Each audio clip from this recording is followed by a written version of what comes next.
Ana Payg'ambarimiz sollallohu alayhi vasallamni hayotlik vaqtlarida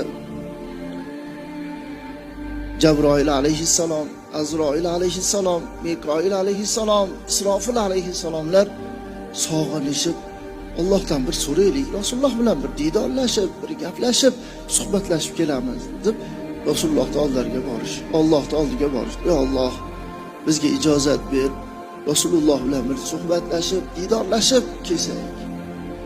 Alloh aytgan ekan, quruq qo'l bilan borgani uyatmaysizlar. Ular aytgan ekanlar, yo Alloh, har birimizni o'zimizga yarasha sovg'amiz bor. Mayli bo'lmasa ruxsat. Borib didorlashib, suhbatlashib qaytayotgan paytlarida Jabroil alayhissalom aytgan ekanlar, yo Rasululloh, meni sovg'am bor, qabul qiling. Nima u siz sovg'angiz? Sizni ummatingizdan kim kunda 10 ta salovat aytadigan bo'lsa, Sirot ko'pirigidan yaltiragan chaqmoqqa o'xshab olib o'tib ketaman. Qaranglar, yaltiragan Sirot ko'pirigi 3000 yillik yo'l, qildan ko'ra ingichka, qilichdan ko'ra o'tkir. O'tishligi jannat bo'lsa, toyilishligi jahannam. Yaltiragan chaqmoqqa o'xshash, chaqmoq charsatganda daqiq olib o'tib ketaman. Oyog'i tegib tegmasdan olib o'tib ketaman. Shunda Azroil alayhissalom aytgan ekanlar, yo Rasululloh, meni ham sovg'amni qabul qiling. Qabul qildim. Nima sizni sovg'ingiz? Sizni ummatingizdan kim sizga 10 ta salovat aytadigan bo'lsa, men payg'ambarlarning jonini qanday olgan bo'lsam, shunday muloyim halimlik bilan olaman.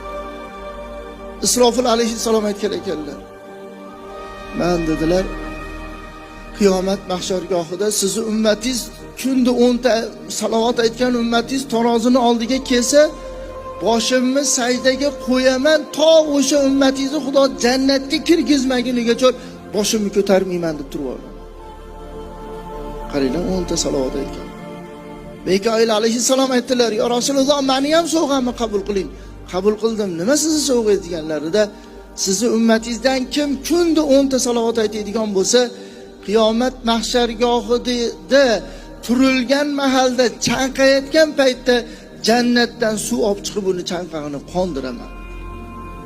Endi o'ylab ko'ring, u mahshargoh bunaqa dasturxonda atrofida, bunaqa chiroyli liboslarni kiyib, bunaqa soyabonni tagida o'tirilmaydi-da.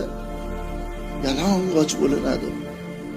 Inson oldidagi insonni kamoli ko'pligidan va o'zini bilan o'zi ovora bo'lganligidan erkak va ayolligini bilishlik tugul rangini ham ajrata olmaydigan joyda, miya choy qaynagandek qaynab, tillar ko'krakka, kindikka, tizzaga, yerga tegib turadigan joyda Mikoil alayhissalom hammani oldida uni ichib olsinlar deb suv olib kelib turishlik.